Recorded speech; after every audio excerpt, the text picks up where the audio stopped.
You hear the term AWS certified thrown around a lot in the tech world, almost like this secret handshake. But for those of us not deep in the cloud, what are we actually talking about here?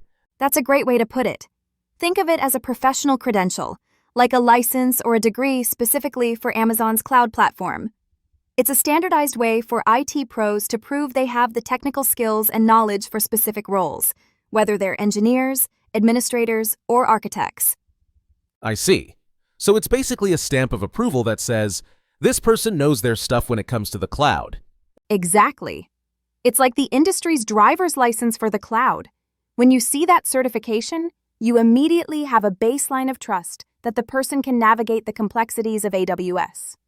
Okay, so once you decide you want one, what does the landscape look like?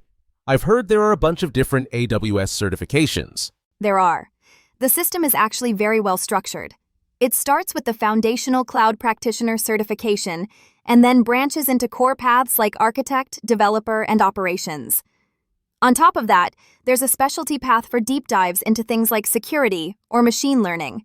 So it's not a one-size-fits-all situation. You pick your path based on your job. Right. It's like picking a major in college.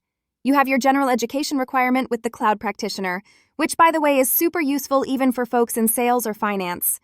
Then you have your associate level, which is like your bachelor's degree, and the professional level, which is more like a master's or PhD requiring serious hands-on experience.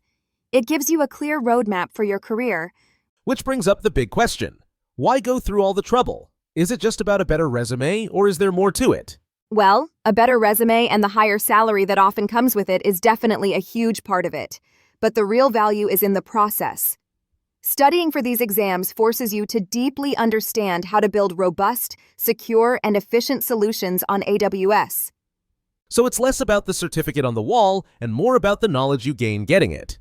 Precisely. It's not just a piece of paper.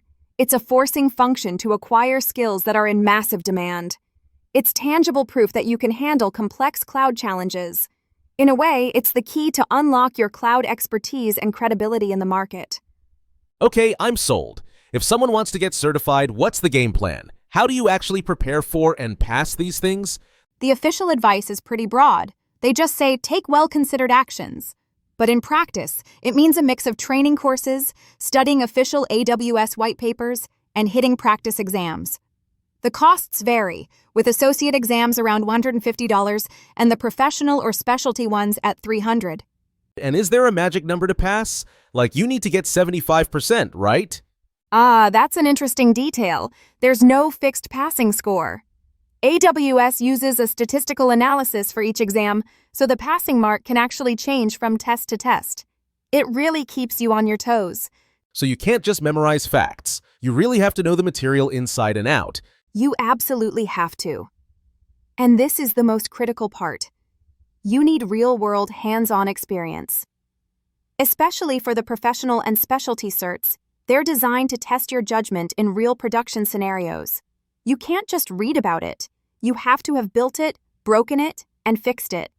That's the only way to truly be prepared. So to wrap this up, what are the absolute key takeaways for someone considering this path? It boils down to 4 things.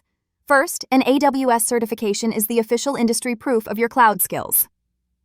Second, the system has clear paths for different roles, from foundational to professional.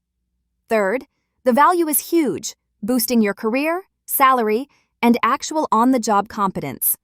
And finally, preparation requires a blend of systematic study and, most importantly, hands-on experience.